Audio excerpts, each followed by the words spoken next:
we were dealing with types of the partnership, right?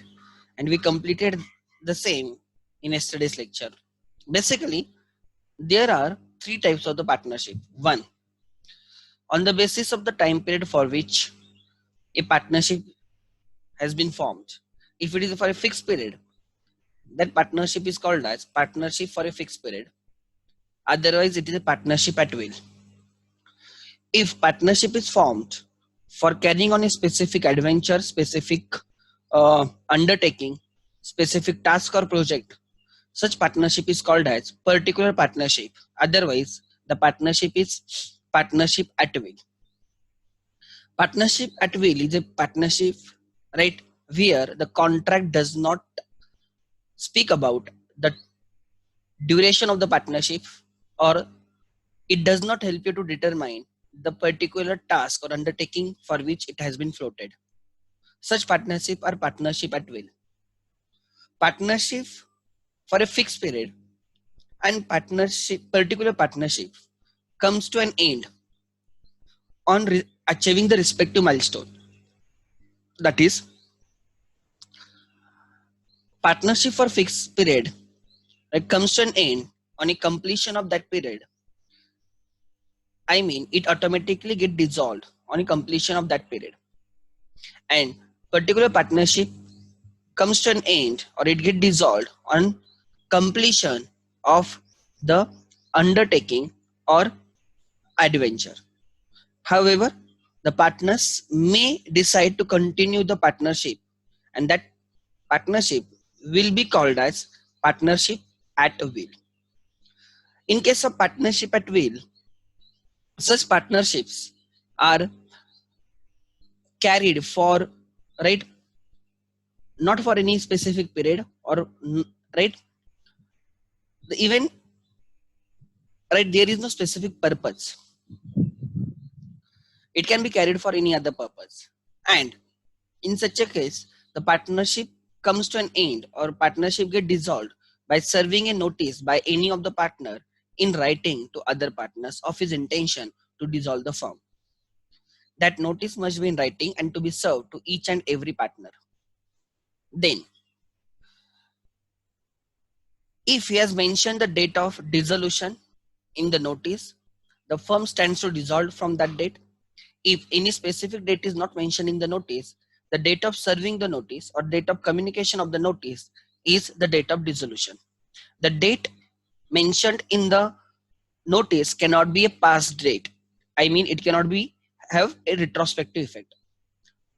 Then, the partner who serves the notice is not entitled to withdraw the notice. It can be done by the other partners with, right, by the consent of all the partners. So these were the provisions related to the partnership, types of the partnership. And एक आती है general partnership, जिसमें, right, a partnership can carry on any kind of business, right? There is no particular, right, partnership. So actually law में वैसे कोई general partnership नहीं है, हमने उसको classify किया. Now today we will start, right, with the types of the partners. Try to understand types of the partner. ठीक है? So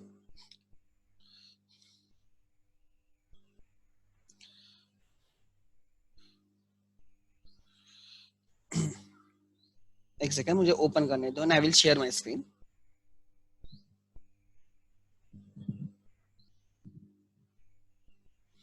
Partnership, yes. So types of partners, important point of this first chapter.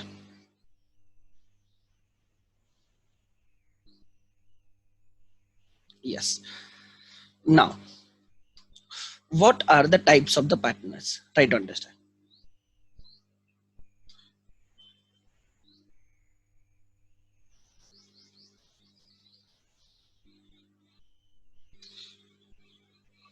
Okay. So I think आपने ये आपके 12th में किया होगा, types of partners. I think आपके syllabus में होगा. We have to understand from the legal perspective. ठीक है? Now,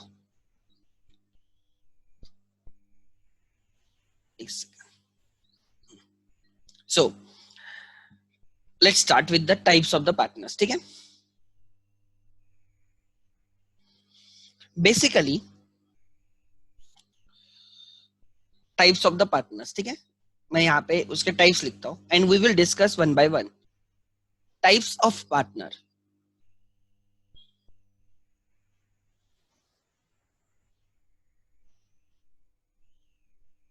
types of partner. ठीक है, so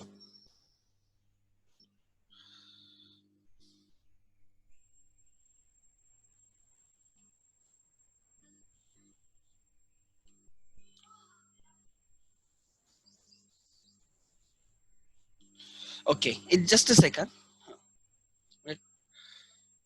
okay perfect. Types of partner, ध्यान देना. First type is active partner, और जिसको हम क्या बोलते हैं, वर्किंग पार्टनर. ये नाम बहुत क्वाइट फेमस है. The partner who takes active part in day to day management of the firm is called as active partner और वर्किंग पार्टनर. इसको ऑब्स्टेंशिएबल पार्टनर भी बोला जाता है. ठीक है, सो जो आपको पता है मैं पहले बोलता हूँ, एक्टिव और वर्किंग पार्टनर. सेकंड आता है, right? Second kind of partner is the partner who does not take active part into day to day management. उसको बोला जाता है sleeping partner और dormant partner. बराबर, sleeping और dormant.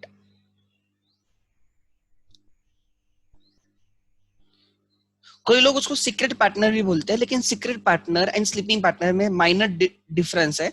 हमारे लॉ में सीक्रेट पार्टनर ऐसे जैसे कोई पार्टनर नहीं है. लोग सीक्रेट पार्टनर एक अलग कैटेगरी करते हैं. Try to understand. So I will just say sleeping partner और डॉर्मेंट पार्टनर. थर्ड आता है, ये स्लीपिंग और डॉर्मेंट पार्टनर कौन रहता है? The partner who has not right, who does not take active part into the management of the business is called as which partner? Sleeping और dormant partner.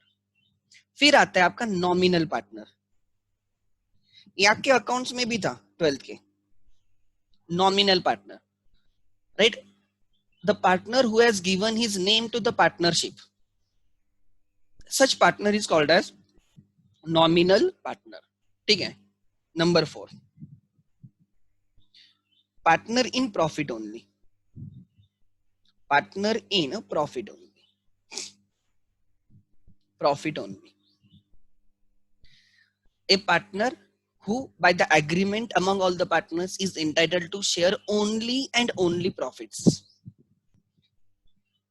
Such partner is partner in profit only. A partners may by their agreement, right, give only, like, a share in the profit to a partner, means that partner is not liable for the losses in the partnership. Liabilities के लिए liable रहता है. Liabilities के लिए every partner is a liable. Try to understand.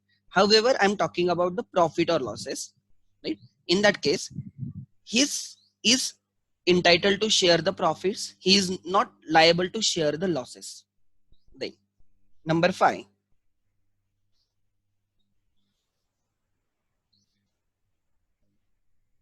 sub partner. This is totally new concept for you. Sub partner, right? Sub partner में होता क्या कि a partner shares his share in the profit to another partner. Partner का partner, partner का partner is a sub partner. I mean, suppose A, B and C are the main partners, and C ने, right, उसका जो share in the profit है उसमें से some part, not the entire part, some part is shared with suppose D.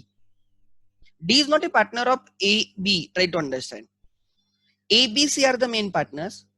D is third party. However, C shares his share with D. So D will become sub partner. Try to understand. तो liability क्या रहती है, कैसे रहती है, वो हमें देखना है, राइट. वो होता है sub partner. Partner of partner become a sub partner. ठीक है. नंबर 6, नंबर 6 क्या है आगे देखना, is minor partner.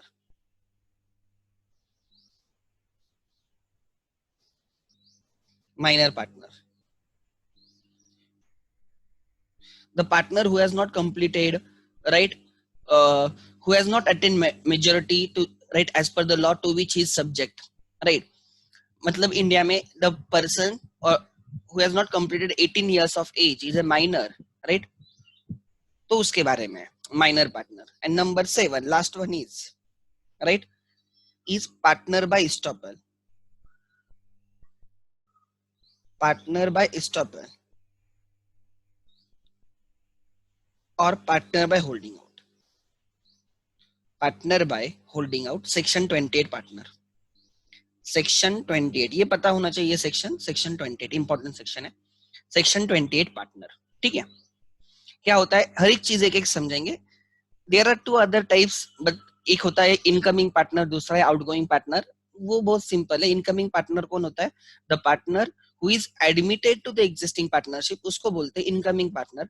Outgoing partner can be a retiring partner और ए डिसीज पार्टनर. समझ में आ रहा है? That partner is called as outgoing partner. वो जनरली हम अकाउंटिंग में टर्म्स यूज करते हैं incoming partner and outgoing partner. ऐसा ऐसे कोई टाइप नहीं है बट जस्ट राइट एक और दो टाइप्स आप बोल सकते हो इनकमिंग एंड आउटगोइंग. अब मैं एक एक मुझे लॉ के पॉइंट ऑफ व्यू समझना है. Try to understand what do you mean by active partner. Active partner is a partner who takes right active part into the management of the partnership. He is a partner who contributes capital. He is a partner who takes active part into the business, and he is a partner right who shares profit as well. Try to understand, right?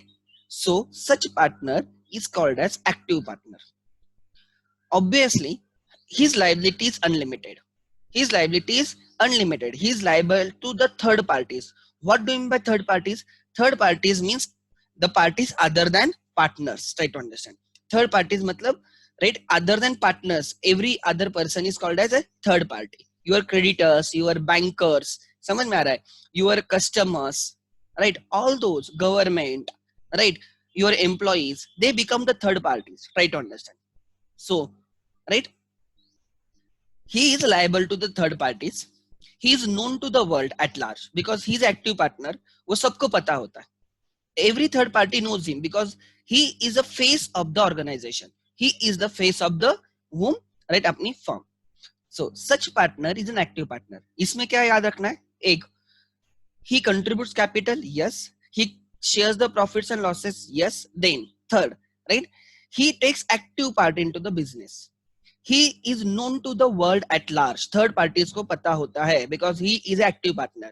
His liability with respect to third parties is always unlimited, and he is liable to the third parties, right? Then try to understand. जब ये एक active partner retire होता है, क्या बोला ध्यान देना, active partner जब रिटायर होता है तो क्या हो जाएगा, क्या क्या क्या करना चाहिए? Try to understand. जब एक्टिव पार्टनर देखो, who is active partner? Who is taking right, who is involve in the activities of the business. So जो भी हमारे फर्म के साथ बिजनेस कर रहा है, जो भी हमारे फर्म के कांटेक्ट में आता है, he knows that partner, active partner. मैंने बोला he is the face of the firm. And अगर राइट एंड उस actually third parties believe in him, they trust in him. Try to understand because is active partner. तो अब क्या होता है right, जब एक्टिव पार्टनर रिटायर होता है तो it is liability of active partner to give public notice of his retirement. क्या बोला मैंने? राइट, मैंने बोला it is a liability of active partner to give notice of his retirement. He should inform each world at a large. He should inform world at large. सबको उसने inform करना चाहिए कि he has retired from the firm. क्योंकि वो retire होने के बाद अगर रिमेनिंग पार्टनर्स जो फर्म कंटिन्यू करने वाले हैं, if they carry out some activity right, उनके एक्शंस, ट्राई टू अंडरस्टैंड, अगर उसके वजह से कोई लायबिलिटी जनरेट होती है, then even outgoing partner, that active partner who has retired, will be liable if he does not give public notice. Simple है. अगर मैं एक्टिव पार्टनर हूं कहां पे, एंड अगर मैं रिटायर होता हूं तो लोगों को क्या पता होगा ना मैं रिटायर हुआ हूं. Third parties does not know the agreement between the partners. Try to understand. हमारा जो एग्रीमेंट है वो third parties agreement is not a public की पब्लिक डॉक्यूमेंट जो हमने कहां पे वेबसाइट पे अपलोड किया है क्या है. तो दैट इज राइट, ये पर्सनल एग्रीमेंट है, हम लोगों का एग्रीमेंट है, अब मैं रिटायर हुआ हूँ, ट्राई टू अंडरस्टैंड। तो ऐसे केसेस में it is my duty to inform world at a large that I have been retired from the firm. उससे क्या होगा कि सबको पता रहेगा कि I am retired partner, I am no longer associated with the firm.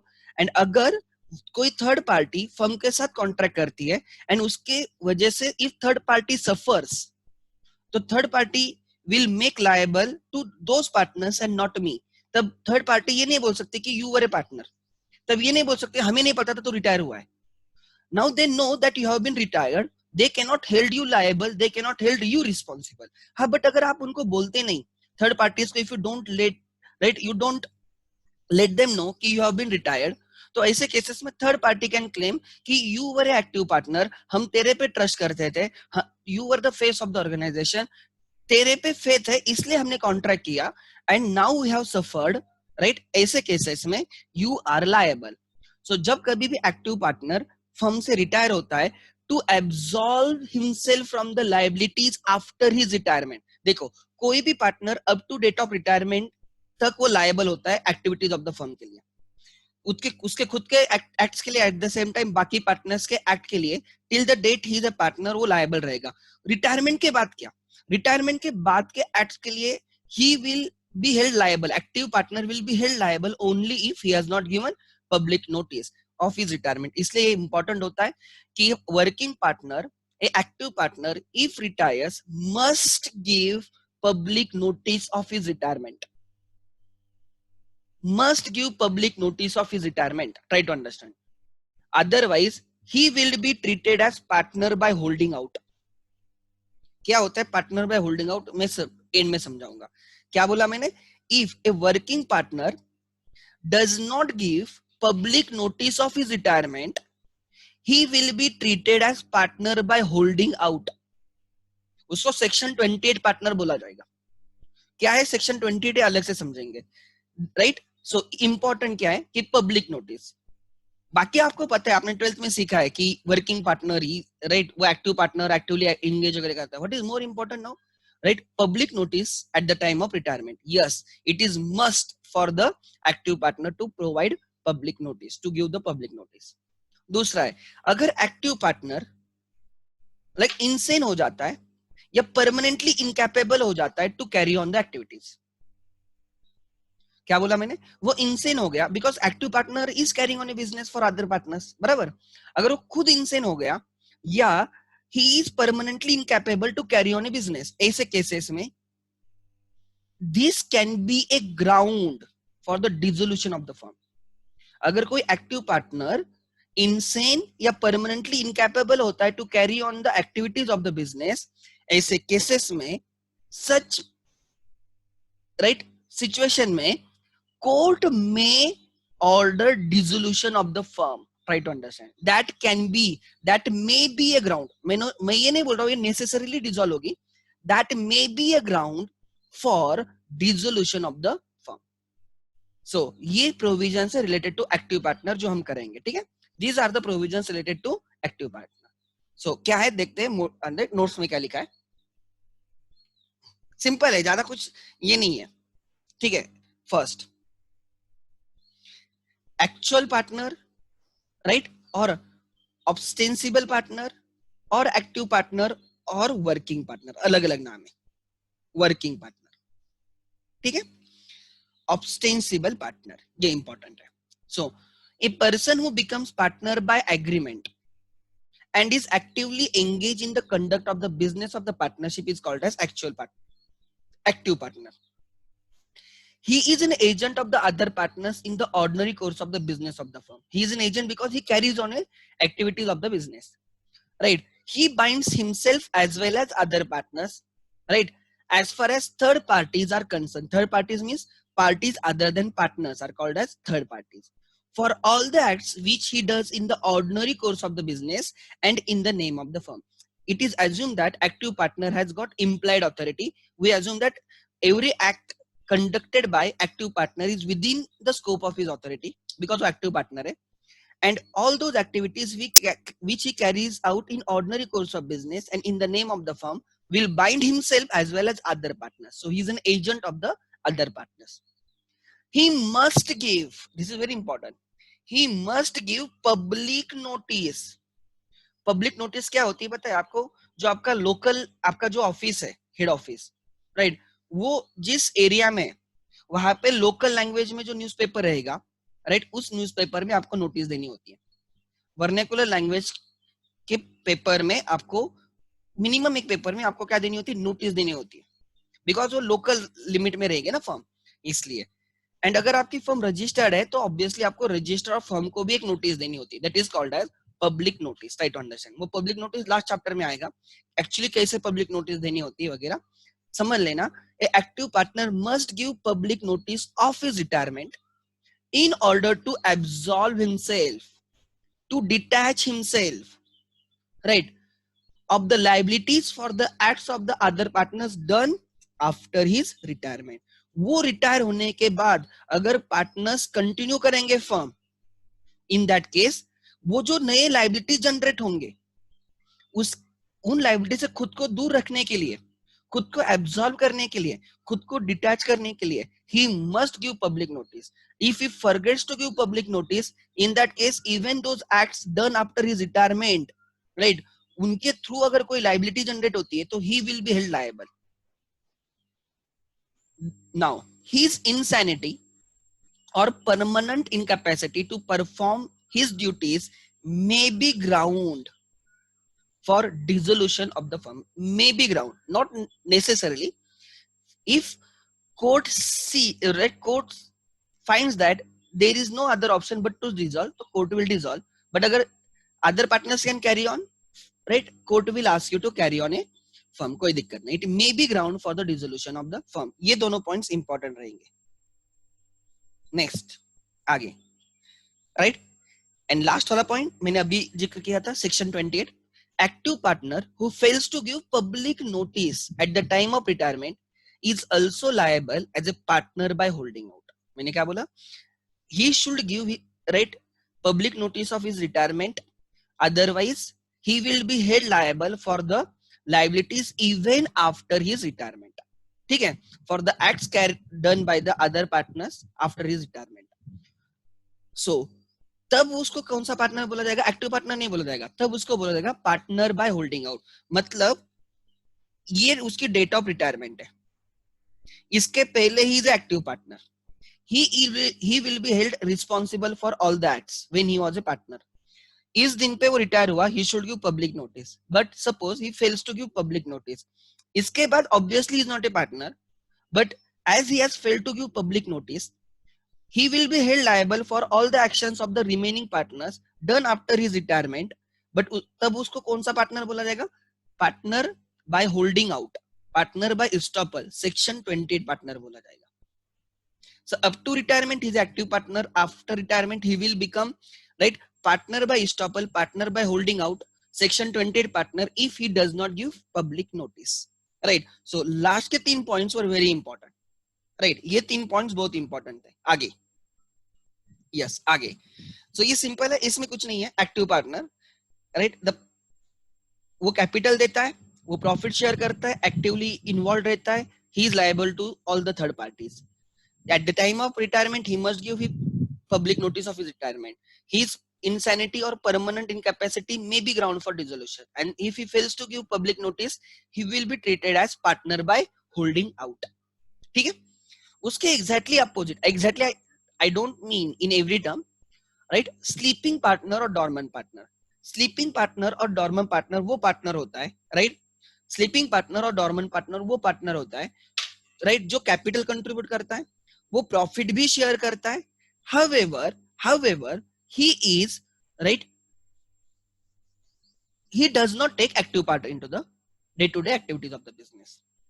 Such partner is called as sleeping or dormant partner. Next, so does he known to the world? No, because he is a sleeping partner, he does not take active part ना, तो वो third parties को पता नहीं होता है.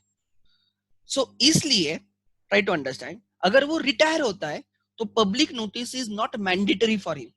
Public notice का reason समझ लेना. क्या होता है, जो एक्टिव पार्टनर होता है ना, सबको पता होता है, एंड क्या होता है, people have faith in him, and इसलिए पार्टनरशिप फर्म के साथ वो क्या करते हैं, ट्रांजैक्शंस करते, कॉन्ट्रैक्ट्स करते, अगर वो चला जाने के बाद ट्राई टू अंडरस्टैंड, कोई थर्ड पार्टी फर्म के साथ कॉन्ट्रैक्ट करती in a good faith that he is a partner, actually वो नहीं है, बट उनको पता नहीं ना वो पार्टनर नहीं है, तो ऐसे में थर्ड पार्टीज में suffer to avoid that, right, active partner को ही लॉ ने क्या किया है, राइट, लायबल किया है कि तू पब्लिक नोटिस दे, because people have faith in you, they enter into contract with the firm because of you.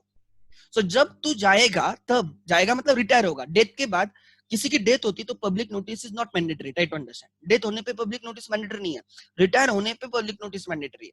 अगर रिटायरमेंट होती है तो you must give public notice, otherwise you will be treated as partner by holding out. वैसे sleeping partner is not taking active part into the conduct of the business, he is not known to the world, he is not known to the third parties, right, therefore there is no question of third party entering into contract, right, in the faith that he is a partner, लोगों को पता ही नहीं ना वो partner है। so try to understand, इसलिए right, third parties उसके वजह से सफर होने के चांसेस नहीं है, एंड देयरफॉर अगर स्लीपिंग पार्टनर और डॉर्मेंट पार्टनर रिटायर होता है तो public notice is not mandatory, अगर उसको चाहिए वो दे भी सकता है, बट मैं बोल रहा हूँ इट इज ऑलवेज गुड कि you give the public notice, आप कोई भी पार्टनर हो, इट इज ऑलवेज गुड अगर आप रिटायर होते हो तो आप पब्लिक नोटिस दो, देने में बुरा कुछ नहीं है, लेट द पीपल इन्फॉर्म कि आप रिटायर हुए हो, but it is not mandatory for him to give public notice. दूसरी बात, whether his insanity or permanent incapability to carry on a conduct of the business, right, ऐसे cases में court क्या बोलेगा, कोर्ट बोलेगा वैसे भी स्लीपिंग पार्टनर था, राइट, वैसे भी कोई काम नहीं करता था, राइट, फर्म तो चल रही थी, अगर ये इंसेन हो जाता है, अगर ये परमानेंटली इनकैपेबल होता है, राइट, बाकी पार्टनर्स तो वैसे भी बिजनेस कर रहे थे, तो इन that case that is not ground for the dissolution of the firm. Exactly उल्टा क्या हो गया, आपके वर्किंग पार्टनर जैसे का उल्टा हो गया, working partner was supposed to give the public notice of his retirement, sleeping partner is not required, insanity और permanent incapability of working partner was ground, may be ground for dissolution, यहाँ पे it is not a ground for dissolution, ठीक है। Then what is the common between them, both contribute capital, both share the profits, both are liable to third parties, try to understand, right, दोनों, sleeping partner ये नहीं बोल सकता कि I am not taking conduct in, like I am not taking active part in the business, so I am not liable to third parties, ऐसे नहीं है, right, you are still held liable, your liability is unlimited, joint and several, obviously, तो फिर वो active partner हो या sleeping partner हो, liabilities toward third parties is your unlimited, joint and several, clear है। इसमें एक और है, even many times sleeping partner is called is same as undisclosed principal, मतलब एग्जांपल कंसाइनी जब कस्टमर्स को गुड सेल करता है तो at that point of time, right, customer does not know the consignor, customers does not know the principal, they know only the consignee who is an agent, so in that case consignor is your undisclose principal, आपने उसको, agent ने principal को disclose नहीं किया है, obviously principal is responsible, right to understand. On similar basis, right, जो हमारा sleeping partner है, he is always principal because he does not take active part into the business, if he takes he will become agent, ऐसे नहीं कि वो agent नहीं बन सकता, but he is a sleeping partner, so he is like principal and he is not known to the world at a large, he is not known to the third parties, and therefore his position is same as undisclosed principal, ठीक है। these were the provisions related to your sleeping partner or dormant partner। अब देखते हैं net notes में क्या लिखा है। Sleeping partner is the one who does not take active part in the conduct of the business. Does not take active part.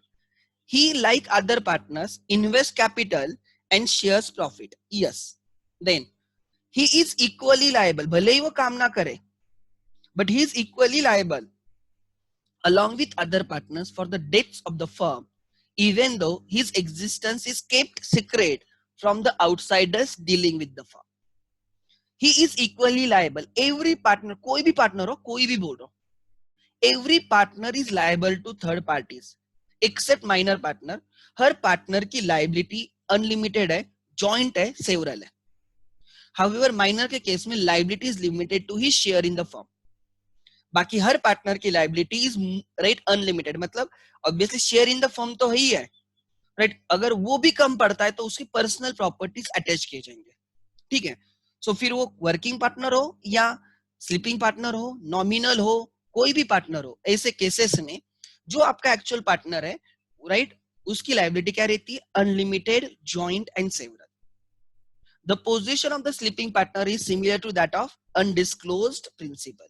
आगे, a sleeping partner need not give, दी तो बुरी बात कुछ नहीं है, राइट, बट उसने नहीं दी तो he will not be held as a partner by holding out, ठीक है।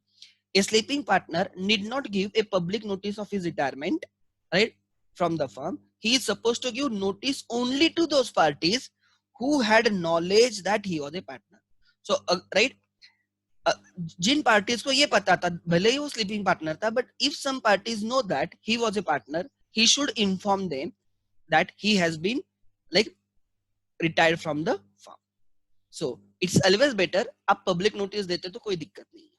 Then, बट मैंडेटरी नहीं है उसको, ठीक है। He is not liable for any acts of the firm done after retirement. जैसे वर्किंग पार्टनर के केस में बोला था, अगर पब्लिक नोटिस नहीं देता है तो he will be held liable. क्या बोला था हमने? हमने बोला था अगर एक्टिव पार्टनर पब्लिक नोटिस नहीं देता है तो he will be held liable, ऐसे हमने बोला था, बराबर। However in case of like sleeping partner, if he does not give public notice, still he will not be held liable because third parties never knew that he was a partner. So third parties उसके नाम पे contract करने का कोई सवाल ही नहीं है, ठीक है। आगे, his insanity or permanent incapacity to perform the duties is no ground for the dissolution of the firm, because बाकी पार्टनर्स वैसे भी फर्म कंटिन्यू कर रहे थे, वो होके भी कंटिन्यू हो रही थी, वो ना होके भी कंटिन्यू होगी, डोंट वरी, ठीक है। सो दैट इज द प्रोविजन, समझ में आ रहा है? So what is the main similarity between working and sleeping partner? एक, both invest capital, both share profits, right, and both are liable to third parties. ये common similarities थी. Whatever the differences, एक, working partner must give public notice of his retirement, otherwise he will be held as a partner by estoppel. ये sleeping partner need not give public notice of his retirement. He should give public notice only to those parties who had knowledge about his partner, right, had a knowledge about that he was a partner. उसके बाद working partner की incapacity और insanity is a ground, may be ground for dissolution. इसकी incapacity और insanity is not ground for the dissolution, ठीक है, ऐसे। सो आपको सिमिलरिटीज भी पता होनी चाहिए एंड डिफरेंसेस भी पता होने चाहिए। Now the third, active partner हो गया, यस, ठीक है। स्लीपिंग पार्टनर हो गया, यस। अब nominal partner, the partner who has lend his name to the partnership, ये partner who has given his name to the partnership, right. क्या होता है कि सपोज एक किसी बंदे का नाम अच्छा मार्केट में है तो हम उसका नेम बोरो करते हैं, राइट, हम उसका नेम लेते हैं एंड उसके नेम के अंडर हम पार्टनरशिप करते हैं। उससे क्या होता है कि हमारे फर्म का ट्रस्टवर्दीनेस, क्रेडिटेबिलिटी इंक्रीज हो जाएगा मार्केट में, समझ लेना। Such partner is called as nominal partner.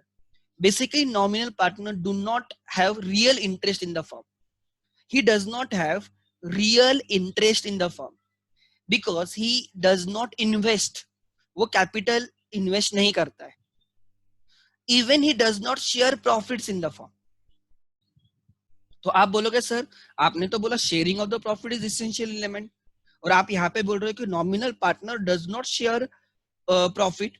अरे हम उसको प्रॉफिट में पीएसआर बोल के नहीं देते, मे बी हम उसको रॉयल्टी बोल के देते होंगे उसके नाम के लिए, ट्राई टू अंडरस्टैंड, राइट। तो उस फॉर्म में हम उसके साथ प्रॉफिट शेयर करते हैं, ठीक है। So nominal partner do not invest into the firm, he do not share the profit and right, he does not take active part into the business. So sir ये क्या स्लीपिंग पार्टनर जैसे हो गया क्या कि does not take active part into business? Try to understand. Sleeping partner is not known to the world. However, nominal partner is obviously known to the world because उसका नाम है मार्केट में, इसलिए तो हमने उसको पार्टनर किया। समझ में आ रहा है? So there is a difference between sleeping partner and nominal partner, right? देखो, ये कैपिटल इन्वेस्ट नहीं करता, ये प्रॉफिट शेयर नहीं करता, right? He does not take active part. However, he is known to the world. And third party actually उसके नाम पे गुड फेथ पे राइट हमारे पार्टनरशिप के साथ कॉन्ट्रैक्ट कर रहे, ट्रांजैक्शंस कर रहे, समझ में आ रहा है? तो he is known to the world. अब ध्यान रखना, अगर वो नोन टू द वर्ल्ड है एंड अगर वो रिटायर होता है तो at that point of time उसको पब्लिक नोटिस देनी पड़ेगी। Any partner who is known to the world if retires must give public notice. So who are the partners known to the world? Active partner and even nominal partner is also known to the third parties, so they must give public notice of their retirement. Otherwise he does not give public notice of his retirement, then he will be also treated as right partner by holding out after his retirement. Then दूसरी बात, whether insanity or permanent incapacity of such partner is a ground for dissolution of the firm. देखो, हम जब court में जाएंगे तो court को बोलेंगे कि हम फर्म कैरी ऑन नहीं कर सकते, ये इंसेन हुआ है, ये इनकैपेबल हुआ है, हम फर्म कंटिन्यू नहीं कर सकते। वैसे कोर्ट क्या बोलेगी इस केस में? वैसे भी ये आपका एक्टिव पार्टनर था नहीं, ये काम नहीं करता था, वैसे आप फर्म कैरी करते थे ना, अब ये इंसेन हुआ है या ये इनकैपेबल हुआ है तो आपको वैसे भी कोई बॉदर नहीं होना चाहिए। So that is not a ground for dissolution of the firm. So sleeping partner, nominal partner अगर इंसेन हो जाते हैं या परमानेंटली इनकैपेबल हो जाते हैं, right, that is not ground for dissolution of the firm because there are active partners who can conduct the business of the firm. ठीक है, so these were right the provisions of the nominal partner. अब notes में क्या लिखा है वो देखते हैं, ध्यान देना। Right, nominal partner, a partner who lends his name to the firm, partner who lends his name to the firm is called as which partner? Your right is called as partner by, एक second ना, कुछ तो यहाँ पे screen पे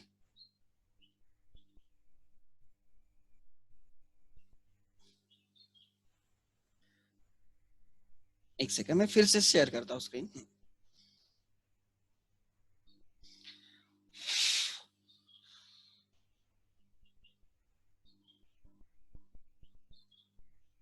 simple provision है, इतना difficult नहीं है, टाइप्स ऑफ पार्टनर। ठीक है, so nominal partner is a partner who lends his name to the firm, the partner who lends his name to the firm without having any real interest in it. Example, suppose मैं और मेरे friends partnership कर रहे हैं and suppose Dhoni हमारा friend है और धोनी को मैं बोलता हूँ कि as your name is very quite famous, you have goodwill and everything, please lend your name to us. उससे हमारा क्या फायदा होगा कि हम इजीली मार्केट में इस्टेब्लिश होंगे, लोग तेरे नाम पे ट्रस्ट रखते हैं तो ऑब्वियसली हमारा बिजनेस ग्रो होगा, हम और प्रॉफिट कमाएंगे। And suppose in that right Dhoni lends his name, Dhoni will be treated as nominal partner. Dhoni won't does not have real interest in this firm, but he has just given his name to the firm. Such partner is called as nominal partner.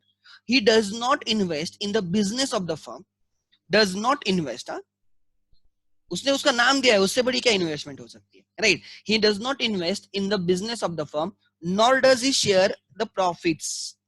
वो profit share नहीं करता है और take part in the management of the business of the firm, right? उसने खाली नाम दिया आपको। He along with other partner is liable. Yes, because लोग उसके नाम पे हमारे साथ कॉन्ट्रैक्ट करेंगे ना, हम उसका नाम यूज कर रहे हैं एंड अगर हम कुछ ऐसे ऐड करते हैं जिसके वजह से राइट थर्ड पार्टी सफर होते, तो इन that case he will be held liable. समझ में आ रहा है?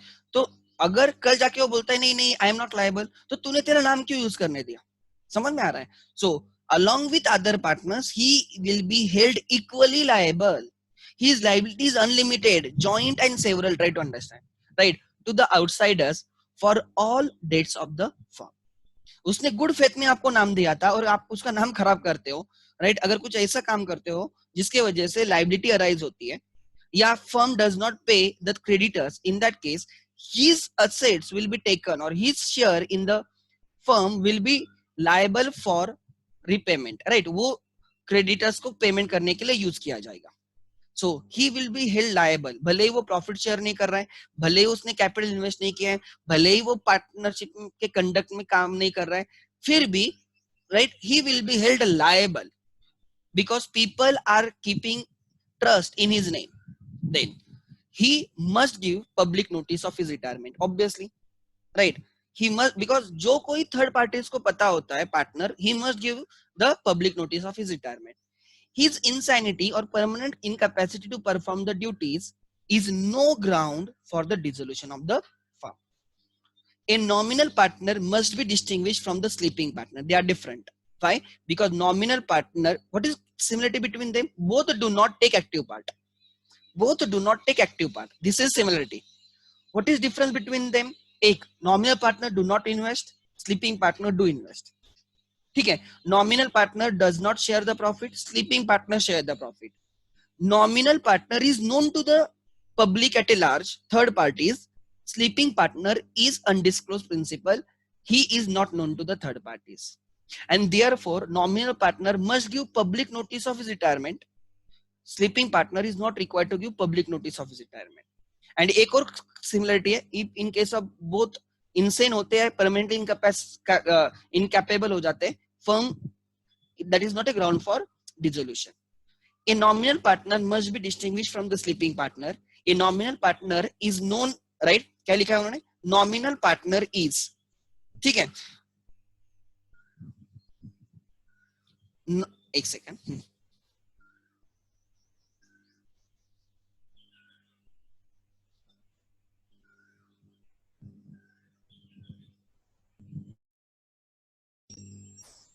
So, एक सेकंड, स्क्रीन शेयर करने दो मुझे.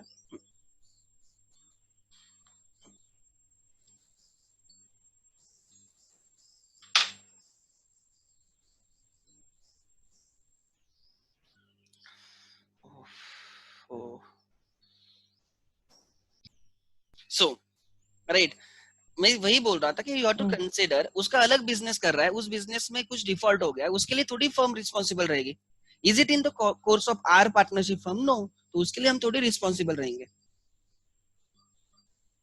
सो हमें समझ में आना चाहिए कि राइट वो बिजनेस के लिए है या नहीं है. ठीक है, वो सब चीजें देखनी होगी. अच्छा, बियॉन्ड दैट, राइट, एक सेकंड, ठीक है. हाँ, उसके बाद और किसके तो एक दो लोगों के क्वेश्चन थे, वो मैं लेता हूँ, रुको. ठीक है. हाँ, अब नेक्स्ट क्वेश्चन इज, एक सेकंड. हाँ, संयम तू पूछ सकता है, बोल. हेलो. हाँ, बोल रहे. हेलो. हाँ, बोल ना. हाँ सर, तो अभी हेलो, आवाज आ रही है ना? हाँ, आ रही, बोल. हाँ. हाँ, सो अभी नॉमिनल पार्टनर के नाम के अंदर मतलब ये पार्टनरशिप फर्म बिजनेस कैरी करती है, राइट? राइट, हाँ. हाँ, तो अभी ये पार्टनरशिप फर्म जब ट्रांजैक्शन कैरी आउट करेगी थर्ड पार्टी के साथ, तो वो क्या डिस्क्लोज करेगी थर्ड पार्टी को कि हमारे ये नॉमिनल पार्टनर है या कुछ और बोल के डिस्क्लोज करेगी? हम थोड़ी दूसरों को डिस्क्लोज करेंगे. He is our partner. अगर कोई आके मतलब क्लियरली ऐसे ही बोलेगी ना, ये हमारा पार्टनर है. अगर कोई बहुत ही पूछता है ये एक्चुअल आपका कौन, देख हम अगर बिजनेस करने गए, एग्जांपल मैं चित्ते में जाता हूँ शॉप ये करने को, कोई गुड्स परचेस करने को, जिससे मैं ले रहा हूँ, मैं जो वहां पे गल्ले पे बैठा है, मैं थोड़ी पूछता हूँ तू चित्ते है या नहीं है. सिंपल चीज है ना, मुझे सर्विस मिल गई, मैं उससे मैटर करता हूँ. अब एक्चुअली वो चित्ते का जो अब एग्जांपल जोशी वड़े वाले के इतने सारे पुणे में शॉप्स है, हम थोड़ी पूछते तू जोशी वड़े वाला है क्या. ट्राई टू अंडरस्टैंड, मतलब हम नाम यूज कर रहे हैं. हाँ, अगर हम पूछेंगे आर यू दैट पर्सन, तो obviously they should tell you truth कि नहीं नहीं हम उसका नाम यूज कर रहे हैं, लाइक दैट. सो जनरली अगर आपको कोई पूछता है तो ये होगा. आप बहुत ही बड़ा कॉन्ट्रैक्ट करते हो तो तब सब चीजें पूछी जाएगी एक दूसरे के साथ, राइट. तो इट डिपेंड्स ना, अगर कोई आपको पूछता है तो यू शुड टेल ट्रूथ. ऐसे. ओके, ठीक है, समझ गया. ठीक है, ऐसे हम डिस्क्लोज, ऐसे हम क्या नोटिस लगा के नहीं घूमते कि ये नॉमिनल पार्टनर है, नॉमिनल पार्टनर है. We are doing business using his name, right. वो कुछ वैसे वो खाली नाम दे रहा है, एफर्ट तो हम डाल रहे हैं वैसे भी, राइट. कैपिटल हम डाल रहे हैं, राइट. एंड हमारा काम क्या है, it's our responsibility as well to maintain his name. हमारी वजह से उसका नाम भी खराब ना हो. ऑब्वियसली वो क्या एक्सपेक्ट कर रहा है हम लोगों से कि आप मेरा नाम अच्छे से यूज करो, आपके बेनिफिट के लिए करो, कोई दिक्कत नहीं. I don't have any real interest in that. Give me some amount for using my name. He may take or he may not take. It depends on your relation. Try to understand. But right, it's our responsibility to use his name carefully, right? And because he is at liable, he is at stake. अगर हमारे वजह से कुछ होता है तो even he is liable to contribute in that. वो profit नहीं ले रहा है, राइट, बाकी कुछ नहीं कर रहा है, और उसकी वजह से अगर हमारे एक्शन की वजह से उसकी इमेज हैम्पर हो रही है, तो that is not good sign ना. सो देखो, partnership is a relation between the partners, right, and there is a mutual trust in between that. So whatever action we should take, right, appropriately. हमें ये समझ में आना चाहिए मेरी actions खाली मुझे इंपैक्ट नहीं करेगी, मेरे अदर पार्टनर्स को भी इंपैक्ट करेगी. So you should carry on business with A due care, right. आपने ये ध्यान रखना चाहिए कि मेरी एक्शंस बाकी लोगों को भी इंपैक्ट करेगी. So right, with appropriate care, with due diligence, आपने क्या करना चाहिए, आपके एक्शंस लेने चाहिए. ऐसे एडहॉक रैंडम एक्शंस नहीं लेने चाहिए. So there is no need to specifically tell the public that he is my nominal partner. Generally आपको कोई पूछता भी नहीं कि ये आपका एक्टिव पार्टनर है, नॉमिनल पार्टनर है, ऐसे. Then next question is, एक सेकंड मैं शुभम का लेता हूँ. हाँ शुभम, पूछ. फिर सर, अगर कोई फर्म अपना फ्रेंचाइजी देती है, हाँ, तो क्या वो एज एक्ट करती है? जैसे कि योले अपनी फ्रेंचाइजीज देते हैं, तो अपना एक तरह से नेम ही देते हैं. हाँ, वो नाम देते हैं, वो भी एज अ, हाँ, वो भी एज अ नॉमिनल ऑब्वियसली. हाँ, नॉमिनल पार्टनर टाइप है, लेकिन that is not a partnership basically. वो फ्रेंचाइजी अलग एग्रीमेंट होता है, that is another way of doing business, right. But yes, you can say, right, we are using their name, तो they are like your nominal partner. ऐसे अगर कुछ होता है तो दे आर लायबल. ऐसे इसलिए उनके रूल्स एंड रेगुलेशंस होते हैं, डूज एंड डोंट्स क्लियरली होता है. ऐसे जब हम एग्रीमेंट करेंगे, नहीं, इट डिपेंड्स ना. अब एग्जांपल, तेरा बहुत बड़ा मार्केट में नाम है, तो तेरी मर्जी है ना. तो जब कोई तेरा नाम यूज कर रहा है, तो तुझे कैसे पैसे लेने, क्या लेने, तू एक्चुअली तू you are at a positive place, मतलब राइट, तू कमांडिंग प्लेस पे, तू उनके साथ, उनको तेरा नाम यूज करना है, तो तू डिसाइड करेगा ना, वन टाइम लेनी है या रिकरिंग लेनी है, कैसे लेनी है. It's your choice. एक्ट ये नहीं बोलता आपको रॉयल्टी देनी ही नहीं देनी है, कैसे देनी है, क्या देनी है. लॉ इतना ही बोलता है कि if you are using his name, right, such partner is called as nominal partner. but जब अगर फर्म की लाइबिलिटी जनरेट हो जाएगी, right, in that case as you have given your name, so you are liable. बस law इतना बोलता है. बाकी आप दोनों की मर्जी, एग्रीमेंट आपकी मर्जी है कैसे करना है. एक्चुअली आपको उसको प्रॉफिट शेयर देना है तो आप दे भी सकते हो ना, किसने नहीं बोला प्रॉफिट में शेयर देने को. ठीक है, रॉयल्टी की जगह तू become a 20% partner, become 30% partner, क्या दिक्कत है. It's your choice. एग्रीमेंट क्या होगा इसके बारे में उन्होंने ये नहीं बोला कि यही होना चाहिए. वो बोल रहे आपको उसको प्रॉफिट देना है दे दो, नहीं देना है मत दे दो. ऐसे नहीं कि उसको प्रॉफिट देना ही नहीं है. You can give profit, it's your choice at the end of the day. समझ में आ रहा है. टेक्निकली वैसे देखा जाए तो nominal partner does not share profit because he does not have real interest. इसका मतलब उसने प्रॉफिट लेना ही नहीं चाहिए, ऐसे नहीं है. You can change it. आप उसको खाली लॉसेस में पार्टनर नहीं कर सकते, ऐसे आई सिंपली मीन. ठीक है. और सर, जिस फर्म को अपना हम नेम देते हैं, उसे हमें हमारे मतलब डूज एंड डोंट्स फॉलो करने होते हैं ना. ऑब्वियसली, अगर हम ऐसे डूज एंड डोंट्स इशू करें, ऑब्वियसली ना, तो तू भी केयर रखेगा ना यार, तेरा नाम मार्केट में, तो इनके वजह से राइट नाम खराब ना हो. You will also take care ना. तो तू भी बोलेगा इन चीजों के लिए. ये एग्जांपल मैं बोलता हूँ, Sachin Tendulkar generally never became a brand ambassador of beer और अल्कोहल रिलेटेड प्रोडक्ट्स. क्यों नहीं बना. उसका मानना है कि अगर लोग मुझे फॉलो करते हैं तो I will not endorse such activities on other. मैं एग्जांपल दे रहा हूँ तुझे. सचिन नेवर एंडोर्स सच. सचिन का था ही वैसे पहले से, तो Sachin never endorse such products. या अगर ऐसे कोई प्रोडक्ट, एग्जांपल हम भी बोलते हैं कि ये इन लोगों ने ऐसे प्रोडक्ट्स को एंडोर्स नहीं करना चाहिए, कि जो ये करते हैं, कोई प्लेयर्स करते हैं, कोई प्लेयर्स नहीं करते, इट्स देयर इथिकल. सचिन बोलता है मैं नहीं करूंगा ऐसे प्रोडक्ट्स को एंडोर्स, इसलिए वो कंपनी उसको अप्रोच भी नहीं करते. समझ में आ रहा है. तो at the end it's your choice. ऐसे. Thank you sir.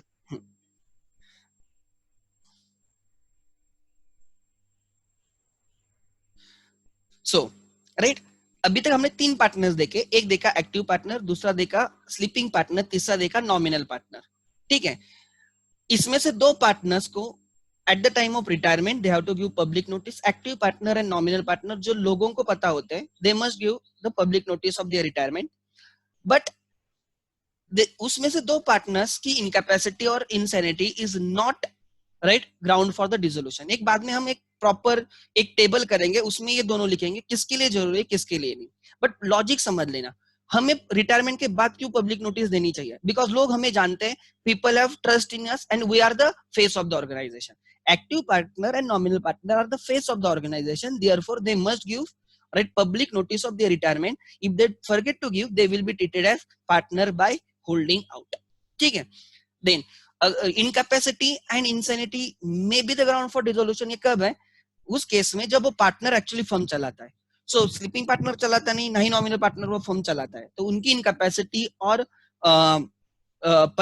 insanity is not ground for the dissolution, but active partner का dissolution के लिए ground हो सकता है because he looks after the firm.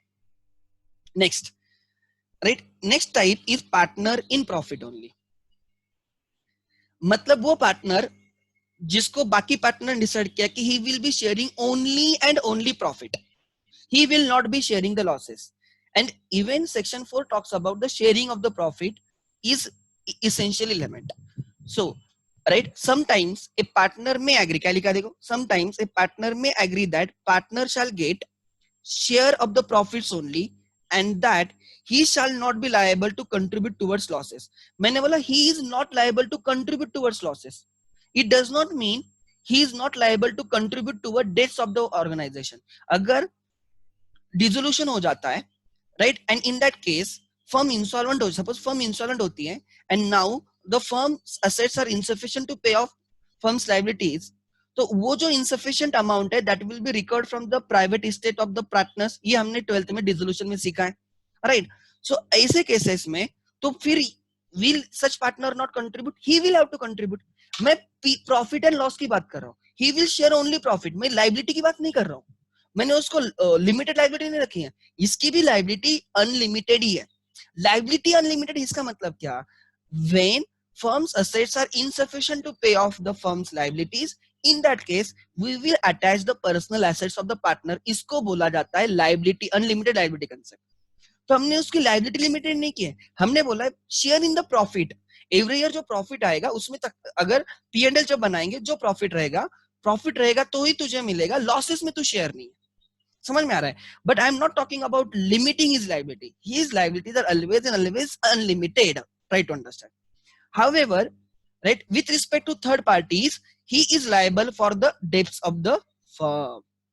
In between the partners, he will share only profits. But if you talk about the outside world as well, right, third parties, he is liable for the actions of the partners, right? Then, if firm incurs any losses and the other partners have very less private resources, right, he shall have to bear the brunt of the losses as the liability of the partners is joint and several and at the same time unlimited. तब ये नहीं बोल सकता कि I am only for the profit, because your assets, firm's assets are not sufficient to pay off the liabilities, right? In that case your personal assets are also attached. What do you mean by unlimited liability? उसको बोलते हैं unlimited. Joint and several मतलब suppose 5 partner है, उसमें से एक partner cannot contribute, तो remaining 4 partners is supposed to contribute the entire amount. हम देखते थे like 12th में dissolution में हम बोलते थे कि in case if partner is not able to contribute the amount required from him, that loss, that deficit capital is to be borne by the remaining solvent partners in their PSR. ऐसे हम बोलते थे. Garner versus Murray case थी वो. Try to understand, right? वो partnership act के हिसाब से था. दूसरी एक है Garner versus Murray case.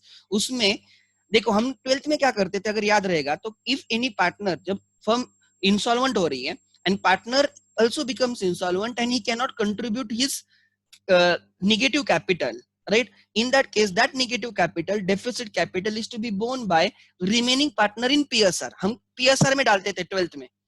That is as per Indian Partnership Act. अगर वो कैपिटल रेशियो में शेयर करते थे ना तो वो गार्नर वर्सेस मरे केस है, वो लास्ट चैप्टर में आएगा आपके. सो डेफिसिट कैपिटल कौन से रेशियो में शेयर करना है? PSR में करना है. We are following Indian partnership act 1932.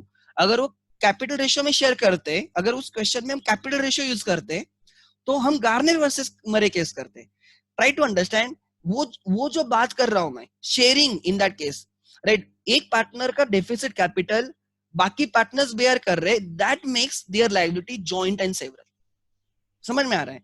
So always remember, even if you are a partner in profit only, still your liability is joint, several, unlimited. Then he must give public notice of his retirement. Generally partner in profit only, generally बोल रहा हूं, can be active partner. Because आप उसको profit दे रहे हो, मतलब he must be working partner. तो ऐसे केसेस में उन्होंने बोला है कि he must give public notice of his retirement and his insanity और permanent incapacity to perform his duties may be ground for dissolution of the firm. Generally मैं बोल सकता हूं कि active partner can be partner in profit only और he may be normal partner as well. Normal मतलब he may share the losses, he may share the profit. So I simply mean that अगर आप ये देखते हो ये exactly same है active partner जैसा। हाउएवर इसमें क्या डिफरेंस है active and partner in profit only? एक डिफरेंस है कि active partner may suffer the losses, may share the losses, however partner in profit only shares only and only profits, बाकी कुछ नहीं। ठीक है, आगे। So next question, next is sub partner.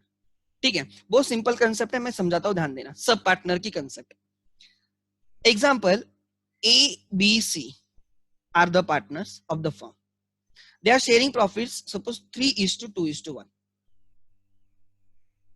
And B shares some of the profit, उसके almost 30% profit. B shares 30% of his profit to some third party, suppose D. Is the D partner of the firm? No, not at all. D is not partner. However, the existing partner shares some of the profit with D. Maybe उन दोनों में agreement रहेगा कि B ने बोला होगा D को work on my behalf, आप मेरे लिए काम करो, एंड मैं जो रेम्यूनरेशन कमाऊंगा, जो भी मेरा प्रॉफिट रहेगा, उसमें से मैं 20%, 30%, जो भी उन दोनों में एग्रीमेंट हुआ होगा, I will give you, I will share with you.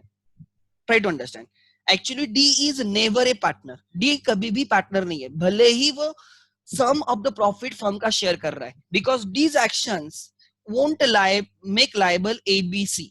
उन D's action does not bind ABC, at the same time ABC's action does not bind D. D is just sharing the profit, right? So try to understand, right? D is never ever partner, उसको हम sub partner बोलते हैं। उसको क्या बोलते हैं? Sub partner.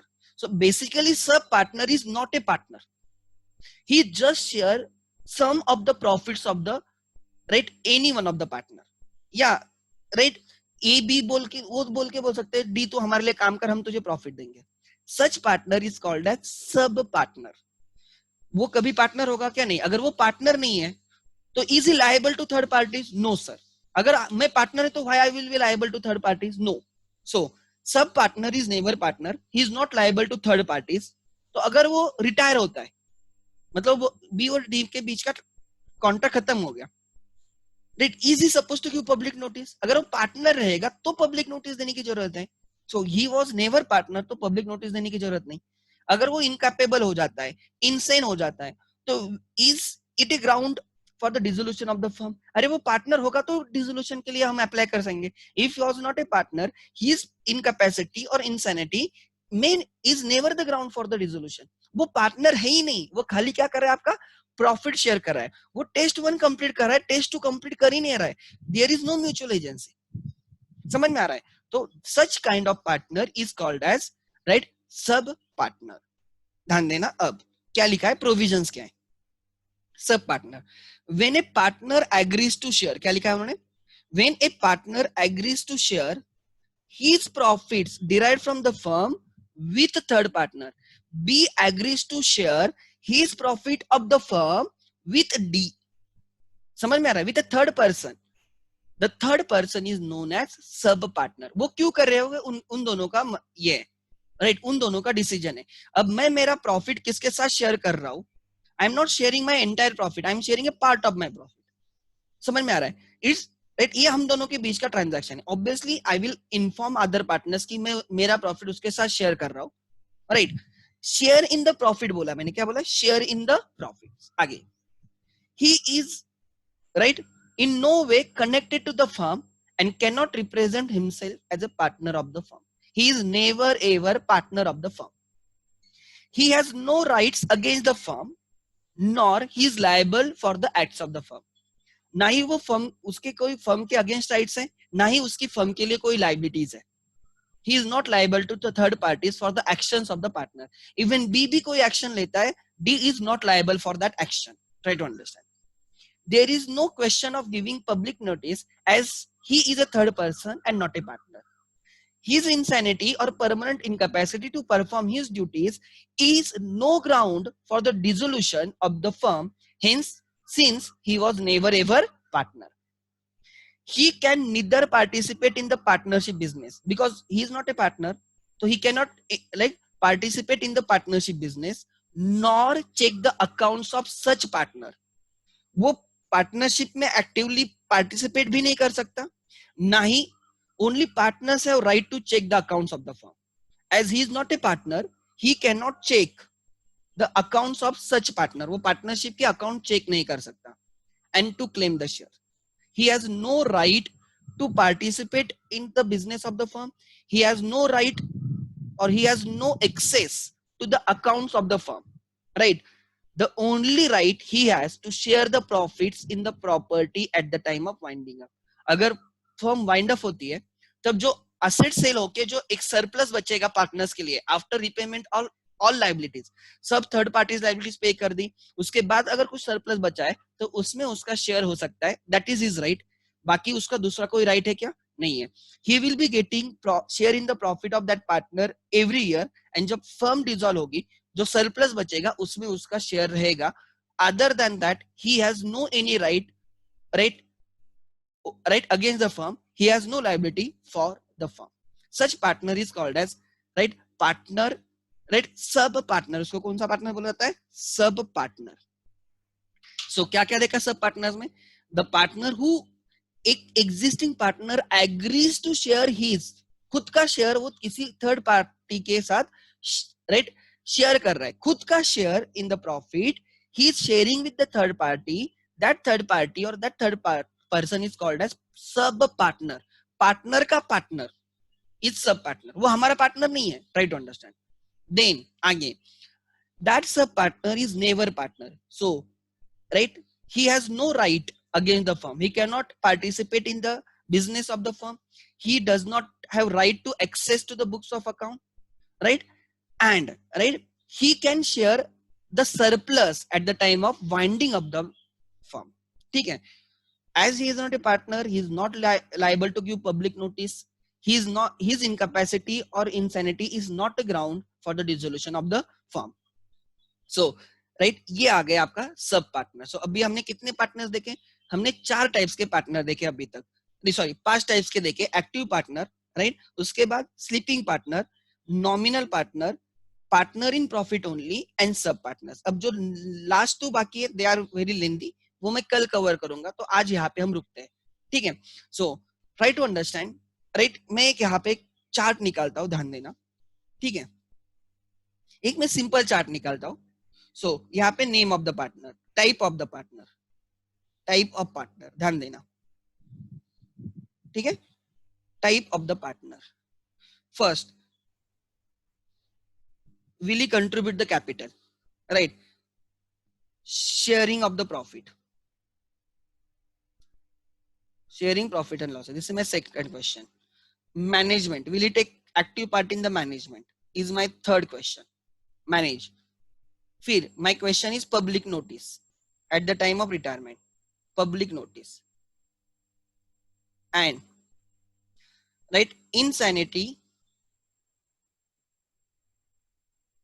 or incapacity is ground for dissolution or not. First, active partner. Does he contribute capital? Yes. Does he share profit losses? Yes. Does he manage the businesses? Does he require to give public notice at the time of retirement? Yes. Does his incapacity or insanity leads to dissolution of the firm? Maybe ground for dissolution firm? Yes. उसके बाद आ गया आपका sleeping partner. Sleeping partner बराबर. contributes capital? Yes. shares profits and losses? Yes. manages business? No. public notice देने की जरूरत है क्या? No. This is no. ठीक है. Then the last one, his insanity or permanent incapacity is not a ground for dissolution of the firm. उसके बाद आ गया आपका nominal partner. Nominal. contributes capital? No. shares profits and losses? No. manages business? No. Does he require to give public notice? Yes, he is required to give public notice, right? Insanity is ground for dissolution of the firm. It is not a ground for the dissolution of the firm. ठीक है, उसके बाद उसके बाद क्या था? Partner in profit only ना, partner in profit only, एक second, partner in profit only,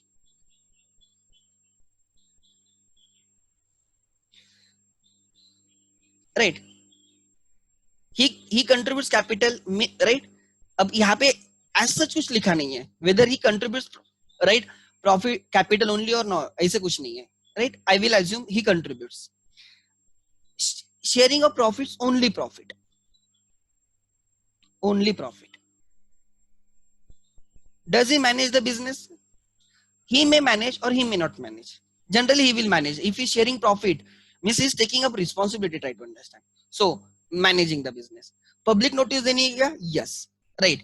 Obviously अगर उसको public notice देनी है तो इतना click होना चाहिए, he must be known to the public. मतलब वो कब known to the public होगा, right? जब he is taking active part in the business. इसलिए वो yes किया मैंने, ठीक है? Manage business, yes. आगे, इंसैनिटी और incapacity is ground for, right, his dissolution of the firm, is a may ground for the dissolution of the firm. And the last one जो हमने किया, सब पार्टनर, वो कैपिटल कंट्रीब्यूट करेगा क्या? नहीं. Sharing of the profits and losses, कोई सवाल नहीं. ही is not A your partner, he will share profits of existing partner. हमारे पीएसआर में वो नहीं आएगा. मैनेज, नो, कोई सवाल नहीं. पब्लिक नोटिस देने की जरूरत है क्या? नहीं. इनकैपेसिटी और insanity is a ground for dissolution, no. इसमें मैं एक डैश करता हूं, राइट? यहाँ पे मेरा star mark is, right, no liability, right, not liable for the acts of the firm, for acts of the firm. मतलब उसकी लाइबिलिटी अनलिमिटेड नहीं है. एक्चुअली उसकी लाइबिलिटी नहीं फर्म के लिए, because he was never a partner. समझ में आ रहा है? और उसके बाद दो आएंगे, एक आएगा माइनर पार्टनर एंड फिर आएगा आपका partner section 28 partner, partner by holding out. ये हम कल करेंगे, अभी के लिए इतना है, ठीक है? सो जितने मैंने अभी तक 5 टाइप्स ऑफ पार्टनर लिए, आज एक बार घर पे देख लेना, ठीक है? ऐसे कुछ नहीं है. क्लियर है? सो हमने 5 किए: active partner, sleeping partner, nominal partner, partner in profit only and sub partner. ये कल इसको ऑलमोस्ट 45 to 1 आवर लगेगा इन दोनों को समझाने में, because they are very lengthy actually, और उनकी प्रोविजंस भी उतनी स्ट्रिक्ट है. तो राइट, वो फिर मैं बेयर एक्ट के थ्रू भी वो समझाऊंगा. तो यहाँ तक आज हमारा हुआ है. अगर इसके किसके क्वेश्चन से related to this, please ask me. या अभी तक हमने जो किया है उस पर अगर किसके क्वेश्चन है तो you can ask me. Sir, unregistered firm के एक्टिव पार्टनर को भी पब्लिक नोटिस देनी जरूरी है क्या? सुयो, ट्राई टू अंडरस्टैंड. मैंने यहाँ पे रजिस्टर और अनरजिस्टर नहीं बोला है. रजिस्टर फर्म 2 लोगों को पब्लिक नोटिस देता है. एक, मैंने बोला वर्नेकुलर लैंग्वेज में जो न्यूज़पेपर है, लाइक आपका, लाइक एग्जांपल महाराष्ट्र में फर्म है तो मराठी की न्यूज़पेपर में आपको पब्लिक नोटिस देनी होगी. एंड अगर आप रजिस्टर फर्म हो तो आपको रजिस्टर ऑफ फर्म को भी पब्लिक नोटिस देनी होगी. अगर रजिस्टर फर्म है तो 2 लोगों को पब्लिक नोटिस देगा. एक, रजिस्टर ऑफ फर्म को भी इन्फॉर्म करेगा एंड वर्नेकुलर लैंग्वेज के न्यूज़पेपर में भी वो नोटिस छप जाएगी, मिनिमम एक न्यूज़पेपर में. तो जब आप सकाळ ले लो, लोकमत ले लो, राइट, लोक सत्ता ले लो, ठीक है, आपका पुढारी हो सकता है, सामना हो सकता है, एक कोई भी मराठी न्यूज़पेपर में. अगर वही मैं सपोज एग्जांपल तू बीड में जाता है, राइट, वहां पे कोई अलग लैंग्वेज में, सपोज मारवाड़ी लैंग्वेज में कोई न्यूज़पेपर लोकल है, तो वो नहीं चलेगा. आपको वो उस वहां की लोकल लैंग्वेज देखनी होगी. जनरली महाराष्ट्र में मराठी, गुजरात में गुजराती, वर्नेकुलर लैंग्वेज न्यूज़पेपर लेना होगा. सो अनरजिस्टर्ड फर्म का वैसे भी रजिस्टर ऑफ फर्म के साथ कोई ताल्लुक नहीं है, तो उसको पब्लिक नोटिस उसको आरओएफ को देने की कोई जरूरत नहीं, बट पब्लिक नोटिस देनी पड़ेगी. ठीक है?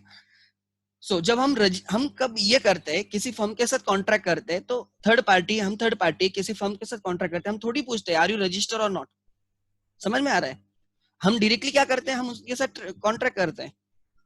अच्छा, एक और क्वेश्चन था, sir can a company be nominal partner of any? मैंने बोला कंपनी कैन बी पार्टनर, तो company can be active partner और company can be nominal partner. क्या फर्क पड़ता है? मैंने थोड़ी बोला कि कंपनी और non company, no, company is a partner.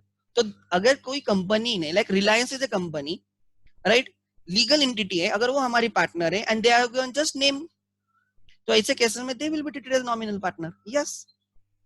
और they may take actively part. अब कंपनी खुद पार्ट नहीं ले सकती, but through representative they can be active partner, हो सकता है, हमारा बिजनेस मैनेज कर सकते हैं, ठीक है। आगे, रजिस्टर्ड फर्म के लिए एक्टिव पार्टनर को भी पब्लिक नोटिस देनी होती है, अच्छा वो मैंने एड्रेस किया, ठीक है। तो फिर जब पब्लिक नोटिस की बात आ रही है तो कोई भी फर्म हो पब्लिक नोटिस देनी पड़ेगी। हाँ, अगर रजिस्टर्ड है तो आपको आरओएफ को भी बोलना पड़ेगा, because you have connection with the आरओएफ, register of the firm. और एक दो क्वेश्चन थे, सर इफ हमें एक्टिव पार्टनर से स्लीपिंग पार्टनर होना है, राइट, पर पब्लिक नोटिस देनी पड़ती है क्या?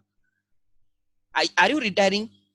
पहली बात, आर यू रिटायरिंग? नो। मैंने बोला at the time of retirement you have to give the notice. हाँ, एक्टिव पार्टनर से तू क्या हो रहा है, स्लीपिंग पार्टनर हो रहा है, मुझे बोल। साहिल, एक बहुत कॉमन सेंस की चीज है, हम पब्लिक नोटिस क्यों दे रहे हैं? So that we will be absolved from the liabilities. तू एक्टिव पार्टनर है तो भी तू लायबिलिटीज के लिए लायबल है, एंड अगर तू स्लीपिंग पार्टनर है तो भी तू लायबिलिटीज के लिए लायबल है। समझ में आ रहा है? तो just you are converting from active to sleeping partner, still you are liable, तो उसकी अलग से कोई नोटिस नहीं आएगी। हाँ, कल जाके तू स्लीपिंग पार्टनर होके बाद रिटायर होता है तो क्या रहेगा? Try to understand. एक पहली तो बात, राइट, तुझे लोगों, जिन स्लीपिंग पार्टनर के लिए भी मैंने बोला है, क्या बोला है स्लीपिंग पार्टनर के लिए? Sleeping partner should give public notice of his retirement to the parties who knows that he is a partner. तो ऐसे नहीं, स्लीपिंग, अगर किसी पार्टी को पता है ये पार्टनर है, भले वो स्लीपिंग पार्टनर है, बट उनको पता है स्लीपिंग पार्टनर है, तो it is the responsibility of the sleeping partner to communicate his retirement to them. इसलिए वो स्लीपिंग पार्टनर बाद में, पहले एक्टिव पार्टनर था, बाद में स्लीपिंग पार्टनर हो गया, ये जो कन्वर्जन है उसकी नोटिस देने की जरूरत नहीं है। रीजन क्या? It is not retirement, and दोनों भी पार्टनर्स लायबल होते हैं। अब बाद में एज ए स्लीपिंग पार्टनर बोल के वो बाद में रिटायर हो गया, तो ऑब्वियसली वो नोन, जिनको पता था पार्टनर है तो उनको तो उसको बोलना पड़ेगा ना। समझ में आ रहा है? Try to read the law, law क्या बोल रहा है वो ट्राई टू समझो, उसके पीछे इंटेंशन समझो, लॉ क्यों बनाया गया है। दूसरी बात, राइट, आगे पूछा है, सर क्या सब पार्टनर फर्म का एम्प्लॉय हो सकता है क्या? Yes, third, he is a third person, he can be your creditor, he can be your customer, वो कोई भी हो सकता है, मुझे लेना देना नहीं है। He is not a partner, that's it. He can be your employ as well, ठीक है। आगे, so he can be anyone, because sub partner is a third person, he is never ever partner. बस हमें वो partner नहीं है, वो कुछ भी हो सकता है, ठीक है। आगे, नेक्स्ट, एक मिनट में लेता हूं, पहले ये क्वेश्चन देखता हूं। सर अगर कोई पार्टनर ऐसा काम करता है जिससे फर्म का नाम खराब हो जाता है, तो बाकी पार्टनर्स फर्म डिसॉल्व कर सकते हैं या उस पार्टनर को निकाल सकते हैं? बोथ आर पॉसिबल, आप दोनों कर सकते हो। There is a provision of expulsion of a partner, वो आपको आई थिंक, मुझे हाँ सेकंड चैप्टर में वो, हाँ राइट, अगर हमें ऐसे लगता है हमें किसी को एक्सपेल करना है, हम उसको एक्सपेल कर सकते हैं, प्रोवाइडेड 3 कंडीशंस। मैंने पहले भी बोले थे 3 कंडीशन, और बाद में भी मैं बोलूंगा। एक, deed should provide for the expulsion of the partner, deed में प्रोविजन होनी चाहिए कि हम किसी पार्टनर को निकाल सकते हैं। Then that should be done by the majority of the partner, and third, it should be done in good faith. अगर ये 3 चीज है तो हम उसको निकाल सकते हैं। And there is one ground कि अगर कोई पार्टनर ऐसे कुछ काम करता है जिसके वजह से फर्म का नाम खराब होता है, right, we can always go for the dissolution. That dissolution is through court, हम कोर्ट को अप्लाई करना पड़ता है, उनके थ्रू वो डिसोल्यूशन होता है, ठीक है। So both the questions, one question is related to chapter 2 and one question is related to chapter 3, right. आगे, इसके सिवा कोई क्वेश्चंस है तो मुझे लेने दो। अच्छा, ठीक है, यहाँ के मैंने सब क्वेश्चंस कवर किए जो Q&A में थे। चैट में कौन से क्वेश्चंस है मुझे चेक करने दो। लाइक नॉमिनल पार्टनर नया पार्टनर बना तो एडवर्टाइज करना पड़ेगा ना?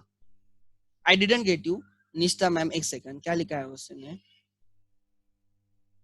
Will a sub partners name have to be mention in the deed? The question is sub partner का नेम डीड में देखो, पहले तो बात ये समझ लेना चाहिए, that is a agreement between one partner and third party. So sub partner is never partner, तो उसका डीड में कोई आने का सवाल नहीं, पहली तो बात। ठीक है, अब मैंने एग्जांपल, मैं पार्टनर हूं, मुझे 10 लाख रुपए प्रॉफिट मिला, 10 लाख रुपए प्रॉफिट मिला। अब ये 10 लाख में से मैं किसी को, मैं मेरे वाइफ को दे दूं, या मैं मेरे गर्लफ्रेंड को दे दूं, या मैं किसी और को दे दूं, उससे इन पार्टनर को क्या लेना देना है? ये मैं मेरे किसी एक बंदे के साथ मैं वो शेयर कर रहा हूँ, दैट्स इट। ज्यादा से ज्यादा मेरी रिस्पॉन्सिबिलिटी क्या है कि I should inform other partners कि yes I am sharing my profit with others and that is in my good intention. समझ में आ रहा है? So he was never a partner, he will never be your partner, sub partner. हाँ, आपको उसको partner ही बोल के लेते हो तो डिड में आ जाएगा, otherwise he is not a partner, तो डिड में वो मेंशन करने की जरूरत नहीं है। That is contract between me and my that sub partner, right? So उसका फर्म से कोई वास्ता नहीं है, and therefore he has no right against the firm, even he can not access the firm. वो कल जाके ये भी नहीं बोल सकता कि ये इसका मेरा कितना एक्चुअल प्रॉफिट है दिखाओ बोल के, firm will not accept that. ठीक है, अच्छा। सो मैं अभी जो जिन्होंने हैंड रेज किए मैं उनके क्वेश्चंस लेता हूं। हाँ, एक सेकंड। हाँ अंकिता बोल। हाँ सर, आपने एग्जांपल दिया था कि सब पार्टनर का मतलब तू मेरे बिहाफ पे काम कर, मैं तेरे को प्रॉफिट देता हूँ। प्रॉफिट का मतलब लाइक शेयर करता हूँ थोड़ा सा। हाँ, हमारा कुछ एग्रीमेंट तो रहेगा उसकी वजह से। हाँ हाँ, पर फिर आपने बोला कि there is absence of mutual agency between other partners and sub partner. तो फिर अगर वो बिहाफ पे काम कर रहा है, अगर वो कुछ गलत करे एंड कुछ नुकसान हो जाए, मैंने ये नहीं बोला कि he is working for the firm, वो मेरा बाकी कुछ भी काम कर, ये हमारी मर्जी है रे। नॉट नेसेसरली कि सपोज ऐसे भी हो सकता है कि मैंने उससे कुछ पैसे लिए होंगे तो मैं उसको वो रिटर्न कर रहा हूँ, मैंने बोला जो भी प्रॉफिट आएगा उसमें से मैं तुझे मेरा इतना दे दूंगा। नॉट मतलब वो कुछ भी काम हो सकता है, नॉट नेसेसरी कि वो फर्म का करे। मैंने जस्ट बोलते बोला इट्स नॉट कि वो उसने मेरे लिए कुछ काम किया या फर्म के लिए कुछ काम कर रहा है। मैंने सिंपल बोला as per agreement between both of us I am gonna share my profit in the firm with him. In that case that person is called as sub partner, that's it.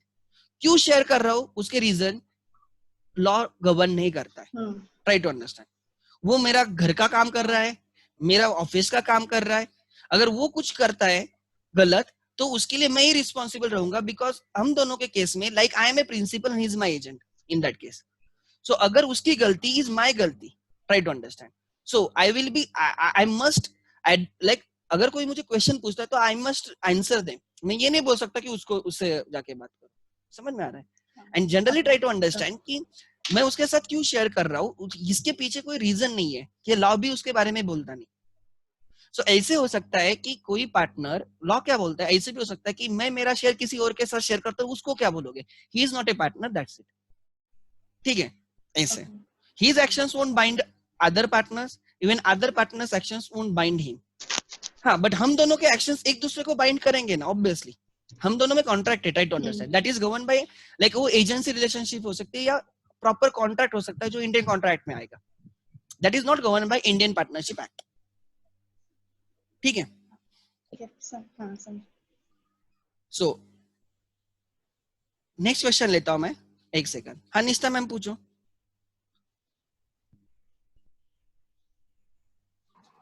Sir जैसे कोई आपने retirement के बारे में बताया, लेकिन अगर कोई नए पार्टनर को अपन एडमिट कर रहे तो भी अपने को पब्लिकली कुछ तो मतलब नहीं कुछ नहीं। एडमिशन के टाइम हमें किसको कुछ बोलना नहीं होता है, ऐसे कुछ नहीं। एडमिशन के टाइम खाली क्या, every partner must give their consent कि इसको हमें एडमिट करना है। माइनर अगर डिसाइड करता है मुझे पार्टनर होना है या नहीं होना है, माइनर जब मेजोरिटी अटेंड करता है तो कल देखेंगे हम, तो अगर उसको फिर उसके पास ऑप्शन रहता है विद इन 6 मंथ्स कि उसको या तो पार्टनर रहना है नहीं रहना है। बिकॉज जब वो माइनर था तब हमने उसको बेनिफिट के लिए एडमिट किया था, फिर कभी ना कभी तो मेजर होगा।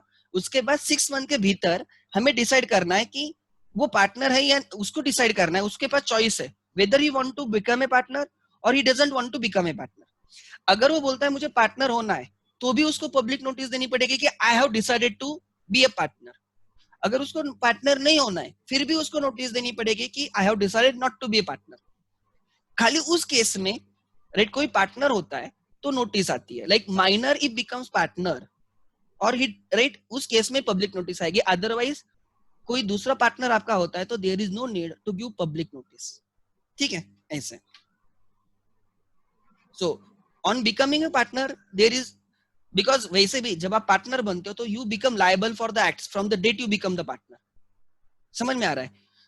पब्लिक नोटिस क्यों दे रहे हो? खुद को सेफ रखने के लिए। आज मैं जा रहा हूँ पार्टनरशिप से, तो मैं जाने के बाद अगर कोई एक्शंस होते हैं, कोई एक्ट्स होते हैं, उसके लिए मैं रिस्पॉन्सिबल नहीं रहूंगा, because I was not a partner. तो right, public, you are becoming a partner means you are ready to be liable for the acts of the partner, rather partners from the date you become the partner। समझ में आ रहा है? तो उसके पहले तो एक्शन के लिए मैं लायबल नहीं रहूंगा, बट अब मैं पार्टनर हुआ, इसके बाद के एक्शन के लिए मैं लायबल रहूंगा, और वो एक्शंस मेरे सामने होगी। समझ में आ रहा है? तो उसके लिए कोई पब्लिक नोटिस देने की जरूरत नहीं है। बट अब मैं जा रहा हूं, तो मुझे क्या पता वो लोग क्या करने वाले। समझ में आ रहा है? I won't be there. तो अगर वो कुछ ऐसा करते जिसके वजह से मैं लायबल हो जाऊंगा, तो I should not be liable. To protect my self I should give notice. मैं उनके लिए नोटिस नहीं दे रहा हूं, मैं खुद के लिए नोटिस दे रहा हूं कि आगे मुझे कोई प्रॉब्लम ना आए। मुझे क्यों प्रॉब्लम आ सकती है? Because people had faith in me. I was active partner, I was a nominal partner, I was a partner in a profit only. I used to know, right? Third parties used to know me, right? And they, in good faith, used to contract with the firm, right? Considering me, I was the face of the firm. तो मैं जाने के बाद other partners should not use my name to mislead third parties. Try to understand. बाकी partner बोल सकते नहीं, अगर कोई कस्टमर आता है, वो बोलता है कि वो पार्टनर है क्या, वो पार्टनर है क्या पूछते हैं। हम बोलेंगे कस्टमर लूज नहीं करना है, तो हम बोलेंगे हाँ है ना पार्टनर, वो हमारा पार्टनर है। और कल जाके फर्म डिफॉल्ट करती है, तो कस्टमर मेरे नाम से चिल्लाएगा, वो मुझे बोलेगा आपके फर्म ने ये नहीं किया, आप मुझे रिम्बर्स करो। तो उस केस में मैं बोलूंगा अरे मैं पार्टनर था ही नहीं। वो बोलेगा लेकिन आपने बोला ही नहीं, राइट? हम तो सब कस्टमर तो आपको ट्रस्ट करके बिजनेस कर रहे हैं उनके साथ। तो कोर्ट आपको बाइंडिंग करती है कि आप नोटिस दे दो, उससे आपका ही बेनिफिट है, मेरा ही बेनिफिट है। समझ में आ रहा है?